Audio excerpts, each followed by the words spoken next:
Alright, good morning everyone. Thank you for joining us in this webinar about networking and how to set up a network for your organization. This webinar will be presented by Ryan Jones from Connecting Up, and he will go through some of the basics, and feel free to ask any questions at any point in time by typing them in the question box, and we will address it as we go along. Other than that, we are recording the webinar and you will receive a link to the recording afterwards if you need to catch up. So I will now hand over to Ryan. Thanks, Christine. Okay, just give me a sec.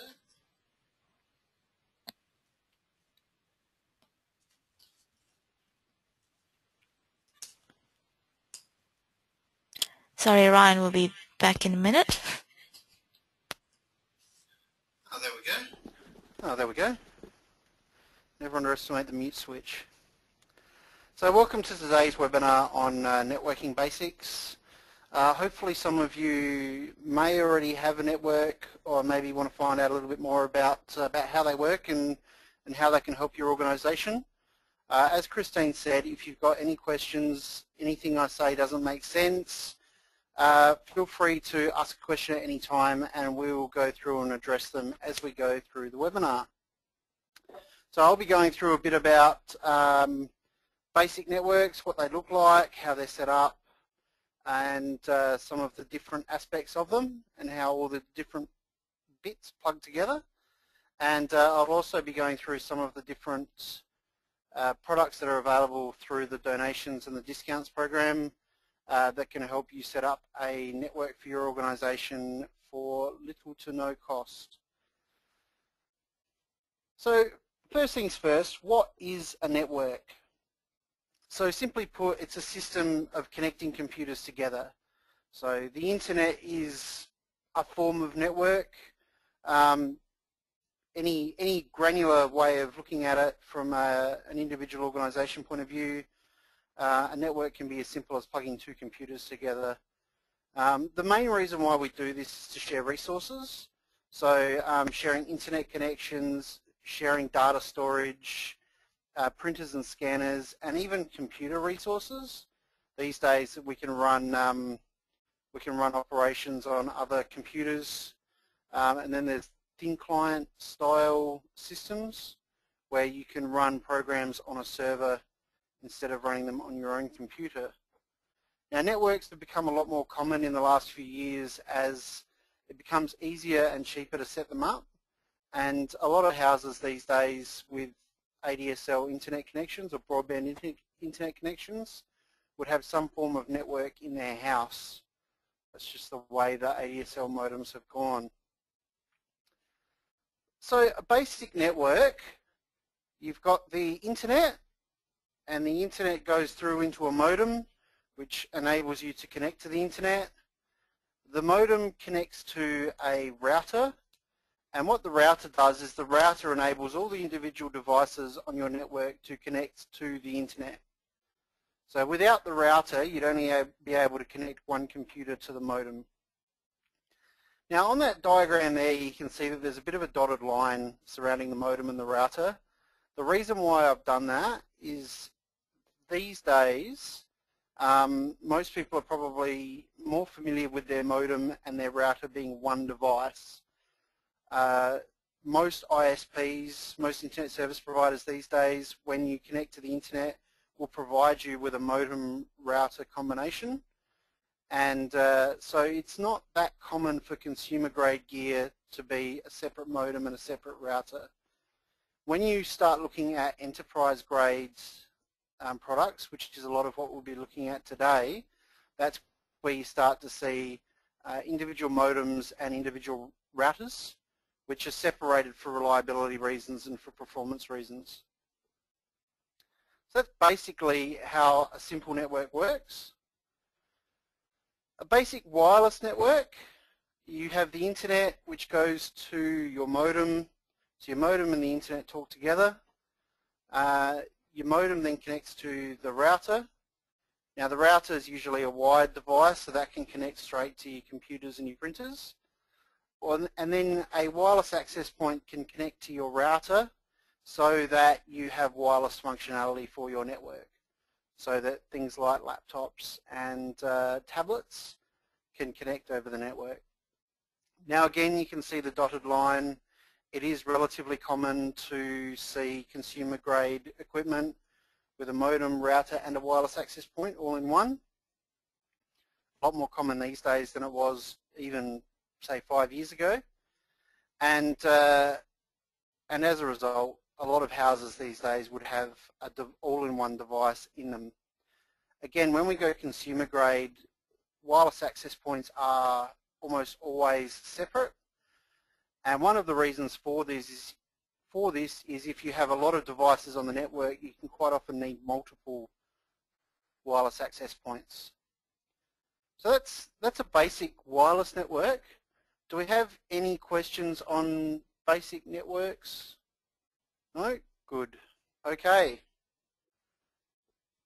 So down to all the individual components of these networks. So the modem connects to the internet on your behalf. It does all of the connection things to connect your premises to your internet service provider. It can be connected to one computer, which is how we used to do it when we had dial-up internet, or it can be connected to a router so that you can share the connection. Now modems are all different and they are all specific to the type of internet connection you have. So an ADSL connection would be different to an NBN connection or an ISDN connection, if anyone's familiar with that. Cable, satellite, all of these things have different forms of modem. You can't just plug one into the other.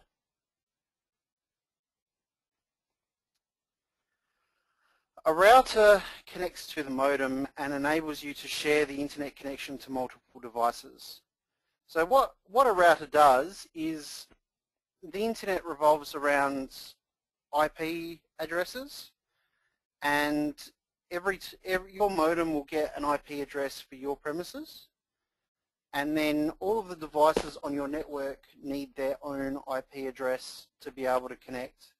So a router assigns local IP addresses to all the devices on your network so that they can all talk to each other and they can connect to the internet. So I've got an example here. Anybody who's eligible for Cisco donations and has looked at the Cisco range, the Cisco 890 series is a good example of a router. And the good thing about having a separate router, separate to your modem, is if you have an ADSL connection at the moment, you have an ADSL modem, then when the NBN comes through and you get your NBN modem, then it's simply a matter of removing your ADSL modem and installing an NBN modem in its place. And then the NBN modem can connect to the router and share the internet connection. But what I was saying before is that a lot of these consumer-grade ADSL modems are routers and access points. You can still buy individual ones, but the most common ones are all-in-one devices. So these are fine for most small organizations. Most of them will have 4 wide ports on the back of them so you can connect 4 devices to them, and then the access point, the wireless access point is capable of supporting more than enough devices for most small organizations. Now, a switch or a hub, as they're otherwise known, will allow you to network multiple devices with cables. They can be connected together to enable you to have more devices. So if you had a 8-port switch and you had more computers coming on your network and you had no more ports left, you could connect another 8-port to that, or you could connect a 24-port. Each device on your network needs a port, or each wired device on your network needs a port. Now, so that gives you an idea of what kind of switch you would need. Gigabit is what you should be looking for these days because they're all available in different speeds. Gigabit is the fastest ones you can get. And through the donations program you can get the Cisco 2960 series and the D-Link DGS series. So they are all on the website. In the example from the previous slide about a small organization with a all-in-one modem router wireless access point, you could, once you've used your 4 ports on your router, you could put another 8-port, you could plug an 8-port switch into that, and then you could expand your network further. Do you have any questions at this point? No? Cool. Okay, so a network card. Every device on your network needs some form of network card. It allows your computer to access the network. Now, while I say that every device on your network needs a network card, it's not usually required for laptops because they usually all have a wireless network card installed in them already, and they usually have a wired network card installed. Desktops usually have a wired network card installed these days as well, but sometimes you should have a look at, especially with old computers, what type of network port that is they have. It may be that they have an older network port which is slower speeds, and you can get quite a lot more network performance by putting in a, say, a gigabit wired network card or even just a wireless card. And this could also be used to enable your desktop computers to connect to wireless networks if they're in some location where you just can't connect them to the network.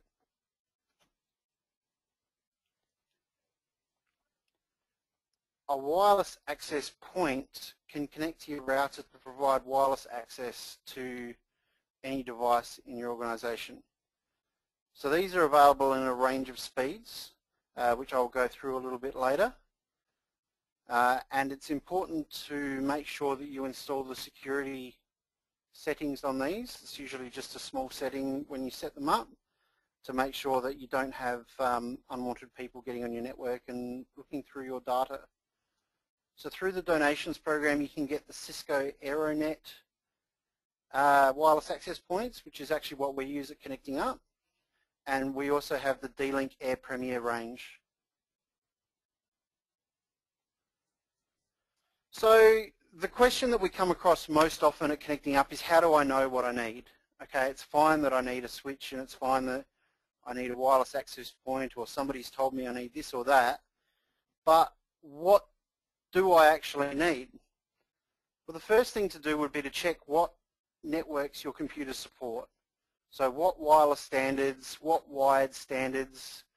Sometimes you may be able to check this by going through the settings on your computer.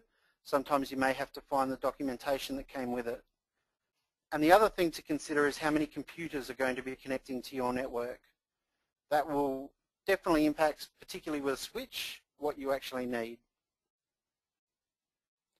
So if we look at wireless access points, 802.11b was one of the first wireless protocols to gain traction. A lot of people had those back when wireless first started, but that was only 11 megabits per second. So you can see here that some of the newer standards, 802.11ac is the brand new latest one that's just come out. They're getting faster and faster as we go along.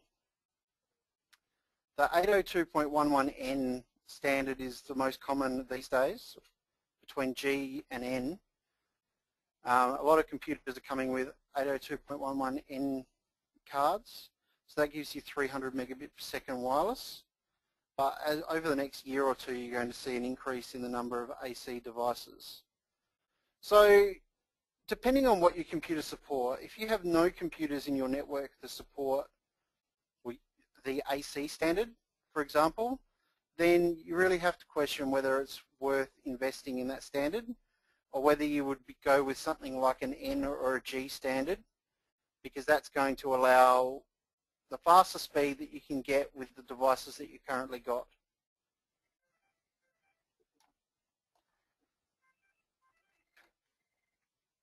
So in terms of switches, switches are probably a lot more simple. You should get a gigabit switch. These days I think it's that simple. Gigabit's going to give you the fastest speeds that you can get. So then it's just a question of what size do you need. You can't really go wrong there. You need one port per computer that you're connecting, but if you buy a 24 port switch because your organisation only has 15 members of staff, and all of a sudden you grow very quickly and you need additional ports, then you can always network another switch together with it to give you those extra ports. So switches very much can expand and grow with your organisation. So get the one that you think is going to suit your organisation at the moment, and then we can look at later down the track how much expansion you actually need. Do you have any questions on that, Christine? Okay.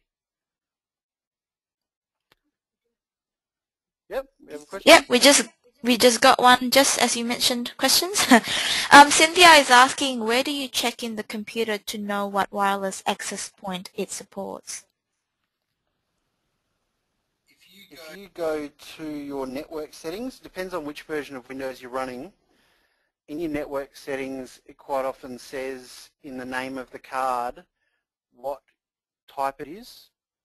And if it doesn't say what standard it supports, then you should be able to copy and paste the model that you've got into Google or whatever search engine you use and find it that way. It's quite often written in the documentation that came with your computer as well.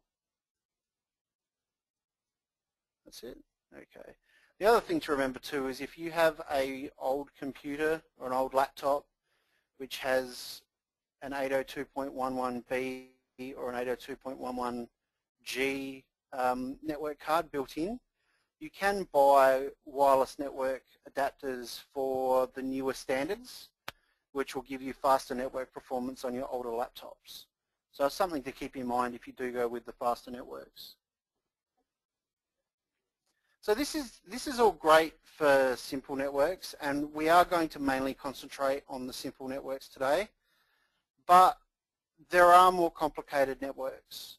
I'm not sure if there's anyone on this webinar that's running a more advanced network, but the more users you add to your network simply is the more complexity that you introduce a lot of the time, which is exactly what my first point here is. So there's I've got a really complicated diagram for a network there. But more users means generally if you're going to have more wireless users, you're going to need multiple wireless access points. If you're going to have more wired users, you're going to need more switches, more cables going everywhere. You may need external antennas for your wireless depending on how large a footprint your office takes up. You may find that each wireless network access point has more than its maximum number of users on it, and you just need additional access points to give everybody access. The other thing that I'm not really going to touch on today that you may have heard before is an adaptive security appliance, or an ASA. So that is a firewall type device which protects your network and protects your users from internal attacks, external attacks, different things like that. So those are available through the donations program, but if you need extra information on that kind of security, then contact us after the webinar and we'll be able to provide you with a bit more information about that. Network storage is something that's become very popular in the last few years. So network file storage can basically let your users share file storage. The main advantage of these network storage devices are that most of them can hold multiple hard drives, which means that you can set up RAID. If you're not aware of what RAID is, it's a redundant array of inexpensive disks. There's a few different acronyms for that. But it can be set up to share the data over multiple drives so that you can have a drive fail and still have data protection, or it can be set up to directly duplicate your data so you've always got a complete backup. And so that means that you've got an extra level of data security and data protection, but you've also, you can share these assets amongst all users. You can share your files amongst all users. So that's a really good solution for file sharing and for network backups. We use one at Connecting Up, and sometimes it can be good to give extra storage to your server that you may already have in place. Do you have any questions, Christine? We do have one question from Jeff, but this is probably a little bit out of scope, but I just wonder if you can probably help answer it. He was wondering if you can cover what to use and how to set up a CRM software network. Well, CRM and a network are two different things. So once you set up your basic network, all your computers can talk to each other, then you can set up your CRM software on your server, and once all your computers can connect to the server, then they can all access the CRM system as well. I hope that answers your question, Jeff. Do let us know if you do have further questions on that. There's a second question from Suzanne. Can the NAS be accessed off-site or out of the office? Depending on how you set up your firewall, yes. It's actually something I've been looking into for my own use lately. I have a couple at home that I can't currently access offline because my router doesn't allow it. So I'm looking at getting a new router, and what I'm finding is a number of these new NAS devices come with extra features to enable you to connect to them when you're not in the office.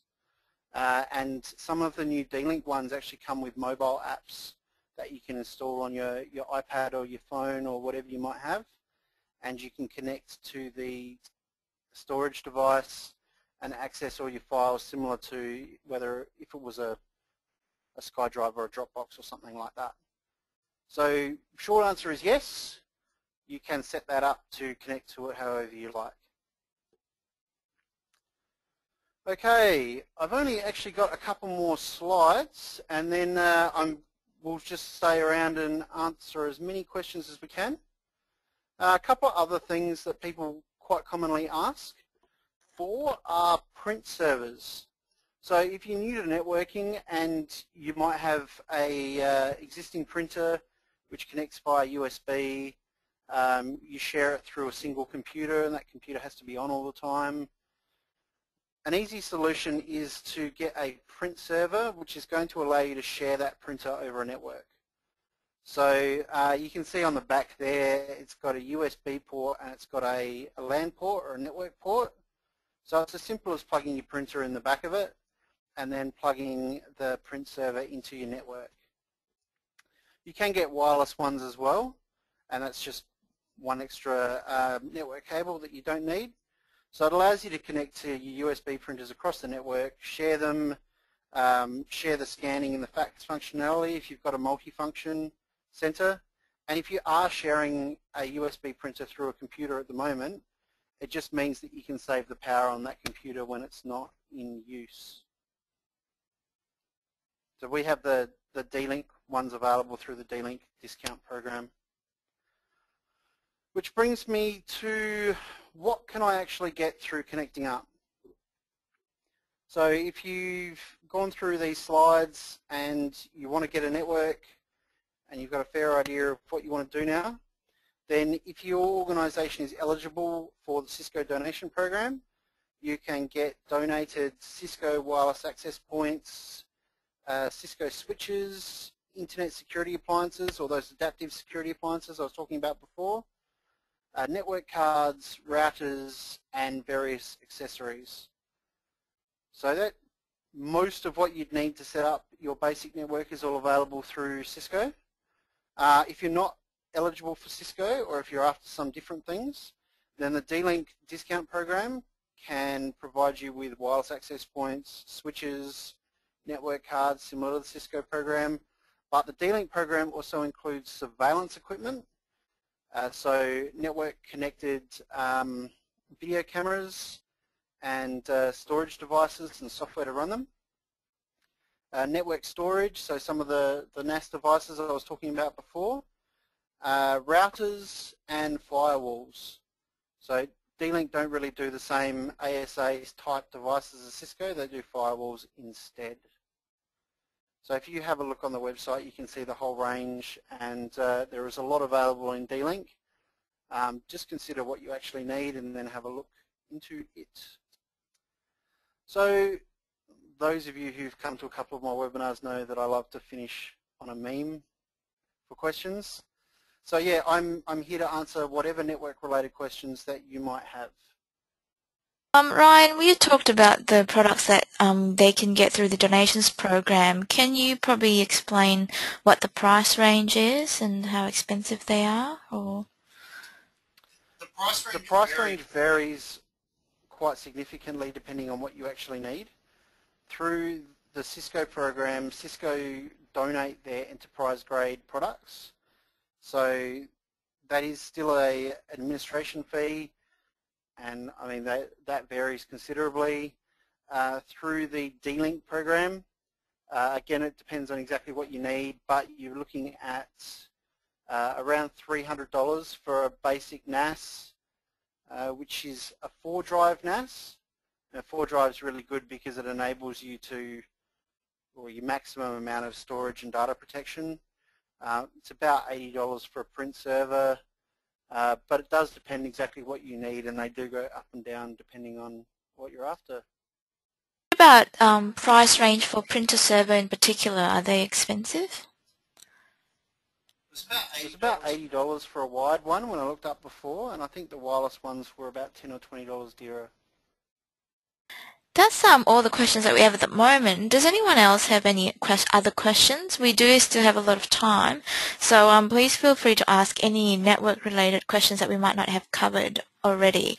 Okay, Anne is asking, they have a network in their small office, and all they share, and they all share the Outlook inbox. However, they don't share sent items, which is awkward. Any way to share the sent items? Depending on how they're using their internet, their email. If they're using an Exchange server, then it's quite easy to share sent items as well. If they're using a different server, then maybe check whether they can use IMAP. IMAP will allow them to access all of the inbox at the same time. Does anyone else have other questions? I was just saying we do have quite a fair bit of time, so we'll try to answer as much as we can. Vesa is asking, when connecting several PCs on a hardwired network, do you need to make changes to the individual PCs, such as DNS? Depending on how you've set up your router, there's two different ways of doing it. There's a static IP and there's dynamic DNS. So a dynamic IP. So if you set it up dynamically and all the computers are set up dynamically, then they will automatically pick up a new IP address. If you set them up to be static, then they will always have the same IP address, and you need to manually enter a static IP address into each and every computer. So for most organizations that wouldn't be necessary. You'd be able to just go dynamic, and your new devices, when they connect to your network, will automatically get an IP address sent to them by the router. Seems we Hopefully that was an example. yes. Thank you. And we do have a few questions now, so that's great. You mentioned before, this is going back to the question before about the sent items. Can you clarify, you mentioned IMAC. Can you just explain a bit more what IMAC is? Is it a... It's IMAP. IMAP. It's a different way of connecting to some mail servers, which is more like Exchange than POP. So POP is Post Office Protocol. It's one of the more common ways of doing email, and it's probably one of the older ways of doing email. So with IMAP, if you're familiar with Exchange, IMAP is very similar. You can all have access to the inbox at the same time. You can see when other people have opened emails. I use IMAP myself for all of my email accounts, which means that when I open an email on my mobile phone, that email is marked as read on my desktop, it's marked as red on my laptop, it's marked as red on my tablet. And it also means that when I reply to that email on, say, my laptop, it's marked as replied to on my phone, and I can access the reply from my phone. Thanks for clarifying that, Ryan. You were talking a bit about before networking through different offices and servers. So is network storage the best way to go to share files? And can you do that with an interstate office? I think you probably mentioned a little bit about those long distance one before. Yeah, you can share it amongst different offices if you set it up properly. And there are a couple of other more complicated network setups that we didn't mention today, particularly VPN. A lot of people probably use VPN, so virtual private network, which is here at Connecting Up, we use a VPN to be able to get access to our network while we're not in the office, which enables us to have access to all of our network storage. It's not the only way of doing it. Once you've got your network drive set up, then you can allow access to them over the internet. And if you don't already have a server, then you might want to consider network storage instead of a server at this point, because you're just giving you the file storage that you need. What are the benefits of having a physical server on site as opposed to the new technology of virtual servers? We have a RAID system set up on our mail server, and this is a question from Rebecca. For mail, I would say that there aren't that many advantages these days to having your mail continue to store on your site. For file storage, I definitely think it's an advantage having that internally rather than on the cloud, because if your internet connection goes down, you want to still have access to that file storage. But in terms of email, if the email is stored on site, then you still have access to inboxes and things like that if your internet connection goes down, but people can't send you new emails, which can be a problem. So depending on how long your internet is out, that may or may not be a problem. There are always pros and cons either way, but it depends on your organisation and what you think will be best for you. But yeah, these days probably be looking at off-site or clouds for email and just keeping the files internally. The speed's going to be a lot higher internally as well. Cynthia is asking, I have a wireless modem at my home office. Then someone set up an ASUS modem router set up as an access point, but it's on repeater mode. What is the difference between AP and repeater, and is my setup correct? Okay. Repeater is something that you probably use if you, I'm not sure whether your house is multiple story or whether, or something like that. But quite often you would use a repeater in a double brick building or in a large building. What the repeater does is the repeater connects to the access point and rebroadcasts the signal. So if your original access point is running out of range, and especially if you can't connect an external antenna to it, then you set up a repeater so that you've got extra access, and the repeater may also enable extra wireless devices to connect to the network. So yes, it is a multi-story one. So thanks for that, Ryan. Then that would be exactly why you'd set up one on one floor and one on the other so that everybody gets crystal clear network reception. One thing I didn't mention with your wireless networks is that the further away you are from the wireless access point, and you'll notice quite often on your wireless card that they'll show how many bars of reception you have, basically similar to a mobile phone. And the less bars that you have, the less speed that you're getting through that wireless network. So if you can boost the wireless signal, whether that be through a external antenna or through a repeater, quite often that can give you significant performance gains. Great. Thanks, Ryan. A question from Paul Whiting. We have an SSL/VPN to allow staff to connect to their email, the desktop workstations, and shared file system when they're out of the office. While it works, it is quite clumsy and staff are constantly complaining about it. We could use virtual desktops accessible through a web browser, but how would we give access to the shared file system? Hi, Paul. If you're going to give people access to remote desktop, then you could just give them access to the shared files through the remote desktop through the server. That's probably going to be the easiest way of achieving that. But I know you're looking at a couple of other things. So maybe if you get in touch with me offline, we can have a chat about the best solution for that specific example. But for other people who are looking at doing something similar, if you have remote desktop running on the server, you'll be able to access the files on the server as well, depending on how you set it up.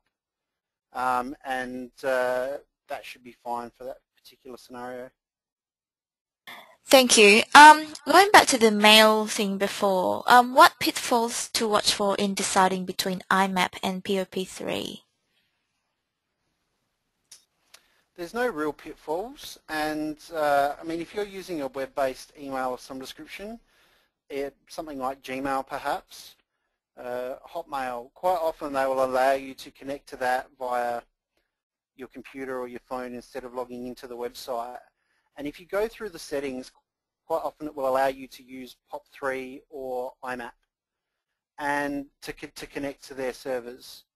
And so you have both options. You can definitely try both options out and see which one feels right for you.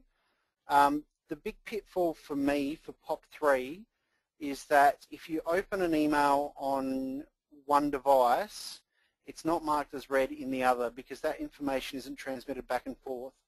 So POP3 will download all of the email to your computer, and then that computer is the only computer that talks to those emails. A lot of people, when they set up POP3, will also set it up to remove the emails from the server once they've been downloaded to the computer.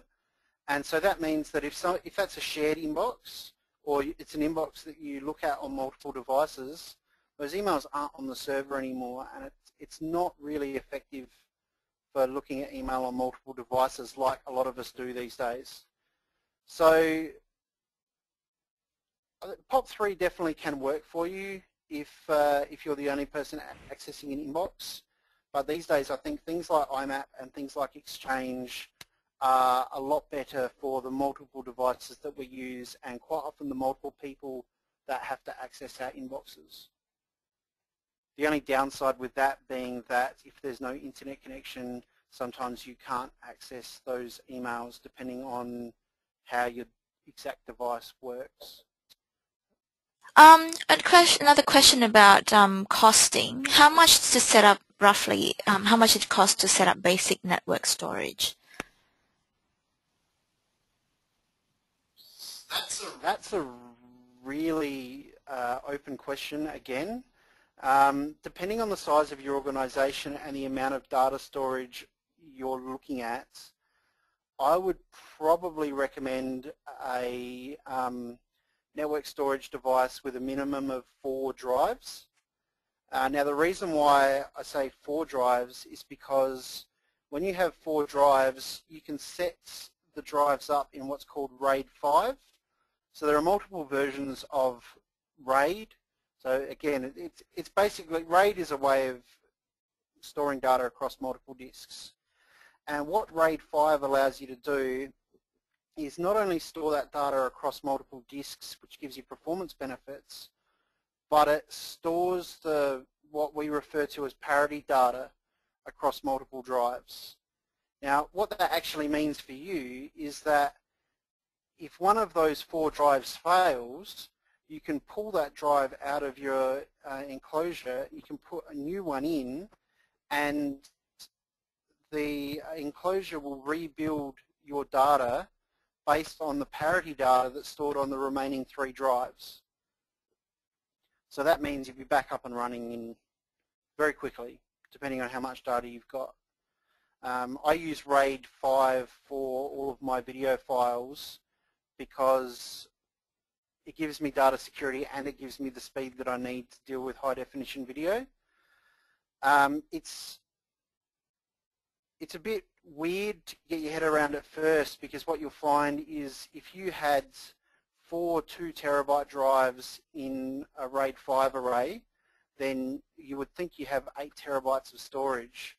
But because of that parity data, you've actually only got 6 terabytes, and the remaining 2 terabytes is all that parity data basically stored at 500 gigabytes per disk. There are so many different forms of RAID. If you do some reading into it, there are pros and cons to all of them. Quite often you can get away with running a 2-drive network enclosure, and from memory I think it's RAID 1, basically just copies all of the data from one drive to the other so that you always have a direct backup. But that is a little bit slower as well, and it's not the most efficient way of doing it. So hopefully that kind of answers your question. In terms of the actual cost, sorry, I didn't touch on that. The D-Link 4-bay share center is 300 plus GST through the discount program, and then if you shop around for your drives, you should be able to buy 2 terabyte hard drives these days for near enough to $100 each, or we can help you get those through the program. So that would set about 700 plus GST for your whole storage solution. And once you get them, they're quite easy to set up. They give you quite good instructions. Just 2 more questions here at this stage. Dawn is asking, on a wired network, what do I need to do to give the other computers access to my computer and not just my public files? If you go through your network settings, I'm not sure if this is a Mac or a PC, they both do things slightly differently. But if you go through your network settings, you can adjust the privacy settings. If it's in Windows, if you right-click on the folder that you wish to share, there's a sharing options or a sharing preferences option in the little submenu that comes up, and then you can select who gets access to what and share that on the network. I probably wouldn't share the whole hard drive. Not only is it a security risk, but then people can access your Windows files or your operating system files and your program files, which they really don't need access to. Okay, one last question we have here from Tony. We're looking at setting up wireless between 2 locations on our grounds, which will be approximately 1 kilometer apart. Which wireless aerials would you recommend? And additionally, there would be another location in a different direction at approximately 500 meters. So yeah, which wireless aerials would you recommend? I'm actually following up something very similar for another not-for-profit at the moment. But if you're on the same grounds, then that makes it slightly easier. If you get what's called a Yagi antenna, so Y-A-G-I, that's a highly directional antenna that you can point. If you've got line of sight access to the other building, you can point it directly at the other building, and just get, I would always recommend you just get the highest dB antenna you can get, and you'd need to mount that on the roof of the building, obviously. Otherwise, if you get an omnidirectional antenna and you get a big enough omnidirectional antenna, then you might find that it can reach both buildings quite happily. Unfortunately, it's not an exact science sometimes with these antennas, but you can connect multiple as well, so you give yourself the best of both worlds. Great. We don't seem to have any other questions on networks. Cynthia was asking earlier about the cloud, and I have referred for those of you who are interested in the cloud, we do have a webinar recording on basic cloud and just go through what consideration things you need to take into consideration before moving to the cloud. And you can access that on our YouTube channel, www.youtube.com/connectingup.org. But she's just wondering if you can explain how secure is the cloud, in your opinion. We actually had a presenter on this at the Connecting Up conference last year in Sydney. It depends on which cloud provider you use. It depends on how secure your network is. It depends on a lot of different factors. And if you're dealing with confidential patient data, then that's something that you really need to analyze exactly how you're setting it up beforehand. I think you need, all of us need to make sure that our networks, our internal networks are secure, because we've all got some form of data, confidential data on our networks. If your internal network is secure, then people can't access the data off your computers. If you're using some form of security in the data transmission between your organisation and the cloud, Paul was asking before about SSL for VPN, so that's a security socket layer. It provides you with a level of encryption between your organisation and the cloud, which provides an additional layer of security, obviously. And then it depends on how secure your cloud provider is. And there are some that have been hacked from time to time. So it's something you really need to look into, what the track record is of the cloud provider. Because at the end of the day, the cloud is only going to be as secure as the weakest link.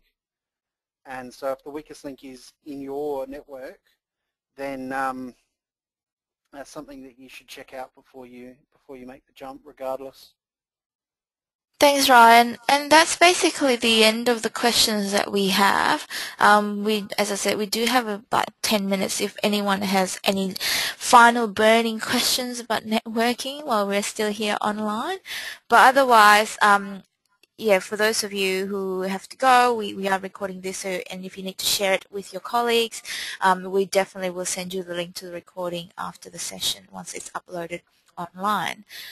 It seems like there's no more questions, so I would like to take this opportunity to thank you very much for joining us today, and I hope this webinar has been very helpful to you in helping you understand a bit more about networking and how you can set up a network, your organization's basic network. And thank you, Ryan, for the presentation as well.